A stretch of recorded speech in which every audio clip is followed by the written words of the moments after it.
দুপুরের সূর্য পশ্চিম আকাশে হেলে পড়তেই বাহারি ঘড়ির রঙে রঙিন হয়ে ওঠে ঢাকার আকাশ।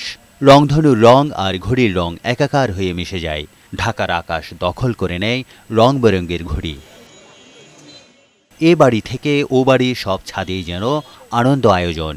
উৎসব মুখর পরিবেশে বাড়ির ছাদ থেকে ঘুড়ি ওড়ানো, আতশবাজি ফোটানোয় ব্যস্ত ছিলেন তরুণরা।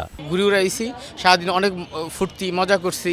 সেই সাথে হইতেছে এখন আমরা পিঠা উৎসব করব। বছরে একবারই আসে, তো খুব ভালো লাগে ঘুড়ি উড়াচ্ছি।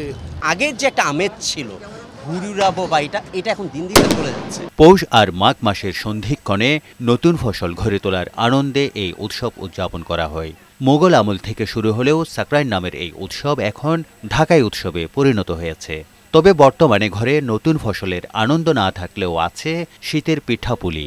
সাকরাইনের পাশাপাশি আমরা ঘুড়ি উৎসবের সাথে একটা পিঠার উৎসবের আয়োজন করি, যাতে পিঠার একটা ভাইবস থাকে। পিঠা উৎসবের পিঠা দেখলাম কিছু, ওদের ঘুড়ির উৎসবের যে ঘুড়ির উড়ানোর ইয়েটা দেখলাম। অতীত ঐতিহ্যকে তুলে ধরার জন্য আমরা পিঠা উৎসব প্লাস ঘুড়ি উড়ানো এটা তুলে যাওয়ার জন্য আমরা এটা করেছি। সন্ধ্যা নামতে শহর হয়ে ওঠে আলো ঝলমলে।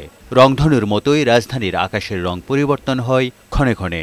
দিনভর ঘড়ি ওড়ানোর পাশাপাশি সন্ধ্যায় বর্ণিল আতশবাজিতে রঙিন হয়ে ওঠে বুড়িগঙ্গা পাড়ের আকাশ। এরপর গানের সঙ্গে নাচ, আতশবাজি আর লেজার লাইটের আয়োজন মুহূর্তটিকে আরও আনন্দময় করে তোলে। গতবারে যেমন এনজয় করছি এবারও সেম এনজয় করছি, বাট এবার খুব কড়াকড়ি দেখলাম।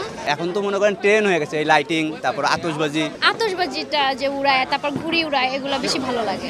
সব একসাথে গেট টুগেদার ফান হচ্ছে, এটাই ভালো লাগছে। সারাদিন এমন আয়োজনের পাশাপাশি পুরান ঢাকার ঐতিহ্যবাহী খাবারের আয়োজনও থাকে এই দিনে। তারেক শিকদার, বৈশাখী সংবাদ, ঢাকা।